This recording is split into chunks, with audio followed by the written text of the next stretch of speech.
A happy Tuesday as the All-Star break is close to approaching, a much needed All-Star break.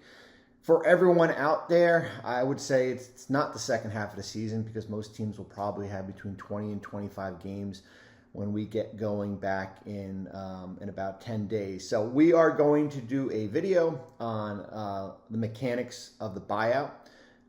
I call it kind of the second transaction period. We saw after the trade deadline a wave of players who were traded, who were bought out, who were eventually signed with teams. In the Hoop Collective column on ESPN.com, I have about 700 words on basically the mechanics of the buyout. I think it's easy to talk about Terrence Ross going to Phoenix or Justin Holiday to Dallas. Patrick Beverley bought out in Orlando, but kind of getting into the nuts and the bolts and on the why and the how, and we dive deep into that. So you can go on Brian Windhorst Hoop Collective column. Brian talks about the ramifications of the luxury tax of a lot of teams kind of going in. We certainly saw Phoenix add to their tax bill. Dallas is another team with the Kyrie Irving trade. We saw Brooklyn's tax bill go down by about $100 million. So Brian leads off with that, and then I jump in with the mechanics of the buyout. A real quick note regarding the infamous Golden State, Portland, Atlanta, Detroit trade. We were actually going to do a video on it on Saturday, and then we were going to kind of be in a holding pattern to see what happened and react off that. But once the news came out on Sunday and then the Super Bowl is happening, it's kind of a little bit of an anticlimactic. We'll probably maybe do a video down the road based on what happens with the league's investigation. But as I've tweeted about it, as I've talked about it on, and I'll give a kind of a 2-minute synopsis here. On Friday, when all the news broke, the deal could not have been amended. It's cut and dry. Trust me. I love when people on Twitter or social media say, well, how do you know? The NBA knows more than you do. Well, I actually have the memo from the NBA, basically with the trade terms.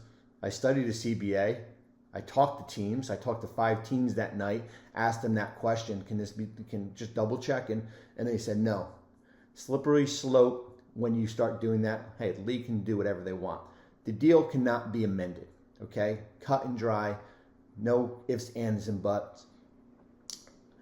Here's the thing.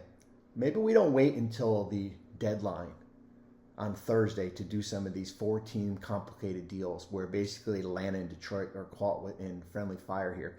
Maybe we do these deals on Monday. Maybe we do them on Sunday, and you give you enough for a little bit of a leg time in case something gets skewed and we've got to figure it out here. But listen, the league will investigate Portland. We'll see what happens here. Portland has to disclose basically any prior injuries or current injuries. Now, there's a gray area here where a player like Gary Payton II had been playing. They felt like he was medically cleared. However, he was taking pain-killing medicine, Totorol, not in a shot, but in pills, basically to get him through this injury. Now, that's where the gray area. Should Portland have disclosed that? And as you see, Payton is out for at least a month here, and he'll be reevaluated. I love it when people say, well, wait a minute. Why should Golden State take back damaged goods? We had James Wiseman, and we were going to play him. And all. No, you weren't. James Wiseman wasn't stepping on the court in Golden State, and James Wiseman wasn't going to be part of the rotation. And the likelihood is that James Wiseman wasn't going to be part of the future. So who would you rather have in April? Gary Payton II, who was part of this rotation last year on this championship team, or James Wiseman again? I mean, it's cut and dry, and we'll see what happens with Wiseman in Detroit. It was funny when you're so tired from the trade deadline and you have to go on TV. You're supposed to talk about different things, and the one thing that I would just be skeptical if I was Detroit is basically trading a wing for a center when you already have Jalen Duren, you have Marvin Bagley, and you have Isaiah Stewart. So I kind of a little bit skeptical, and we'll see. I understand taking a flyer on that, but that's kind of piqued my interest a little bit, and I liked it for Atlanta. So on to the buyouts. Okay, so we've got 5 players that have agreed to buy out so far. Patrick Beverley, Justin Holiday, Terrence Ross, Danny Green, and who is and Reggie Jackson. That is 5 here, okay? usually in a buyout. Okay, so player gets traded or player's on a roster. Usually that roster or that team is going to go to the lottery. It's usually a veteran, probably towards the tail end of their career, like the players we mentioned here. The mechanics of the buyout is A, you always want to have a team in place, kind of waiting in the wings for you. B, you never want to leave money on the table, right? We saw with Blake Griffin, we saw it with LaMarcus Aldridge, we saw it with Pau Gasol. Those three players left $23 million on the table, and they recouped only $2 million. Granted, those three players made a lot of money, and they went out and chased a championship with Gasol in Milwaukee and Griffin and Aldridge in Brooklyn.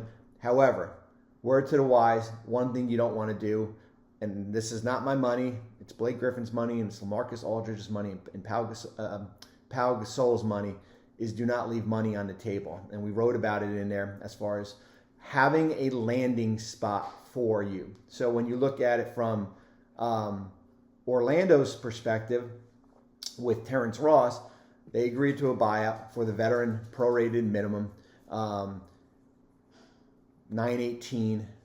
That's his number when he gets to Phoenix. Okay? He's not losing money on the table. On the other end, Patrick Beverley does not have a landing spot. Okay? He agreed to a buyout. Right now, he's not giving any money back. Whenever he signs with that next team, let's say if it's Golden State, he signs for the veteran minimum. That amount, let's say 918, will be reduced from the amount owed. A player like Danny Green is very unique. Usually, in the buyout language, and it's an amendment to the contract, the team will put in 100% of whatever that player earns with his next team will be deducted. Danny Green is a unique situation here because he gave back $289 million, which basically is a third of the prorated minimum at the time. He then signed a $2 million contract with Cleveland. There's no set off that amount. Basically, Green is just giving back that $289. He's basically going to net that $1.7 million on top of whatever is left back on with Houston. So it's a unique situation. Rarely do you see a player double dip that went through a buyout. We are seeing players like Boban Marjanovic and James Johnson, players that were waived by their respective teams. That was not a buyout. Basically, you can double dip because the set off does not kick in. That's great for them. But with Green, usually you put in there 100%. So if he goes to Cleveland, that $2 million reduced by what Houston owes. That is not the case. Green gets to keep, as I said, he nets about 1.7 when you look at the $2.8 million in the $280,000 that he can. You can come through, buddy. We're just on video. Have a good day.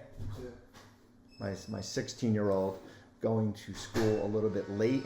The beauty of parenting. You know, you worry when you have 9 and 10-year-olds. Now you have 16-year-olds that are driving. It's another element out there for all you parents. All right, back to the buyout mechanics. So we mentioned Danny Green as far as what he's netting and everything like that. There are also cases where you could have in there. So you basically have like a handshake agreement with the agent that you are going to sign for the prorated minimum. That's what you're going to give back. There are times when you can add language in there. Let's say John Smith agrees to a buyout in Atlanta. He's going to sign for the prorated veteran minimum, which is $900,000. What happens all of a sudden? They want to offer him $4 million. There are times you can add language in there that it's the whatever that prorated amount plus 50% above of what is earned. Okay, so if he earns $3 million, you got to give back $1.5 million. We haven't seen that this year. 5 guys. For records standpoint, in 2020 there were 8 players that received buyouts. So we're not there yet, but we still have a few more to go. What you're also going to see is teams that have still some money left over from their mid-level exception. We saw that with Cleveland. Cleveland used $2 million out of their mid-level exception and still stayed below over the tax. I wrote about Phoenix as one of those teams. They have 5.1 of their mid-level. However, using all of that would cost them about $20 million. So there is a little bit of an added incentive when you do have more money to do that. However, it all depends on what the language is in the contract. So you're not going to sign for $5 million if the offset is 100% that you have to give back. It's basically kind of just moving deck chairs. It doesn't make sense. I think it's interesting that Houston has gone through Danny Green, John Wall in the beginning of the year. Remember that Wall buyout. Now Justin Holiday. 3 players that have earned buyouts. Man, if you look at their cap ledger, they basically have $81 million in dead money and basically in $54 million in players on the active roster. We noted that in that. So I would put a little bit of a cautionary tale to this. I remember back in 2021, Blake Griffin, LaMarcus Aldridge, Andre Drummond, the NBA world, wanted the buyout rules to be ripped up and start over, and it's not fair to these big markets. And listen, everybody's on an equal playing field.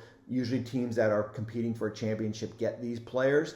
I don't believe you should put a priority order. They all go through waivers.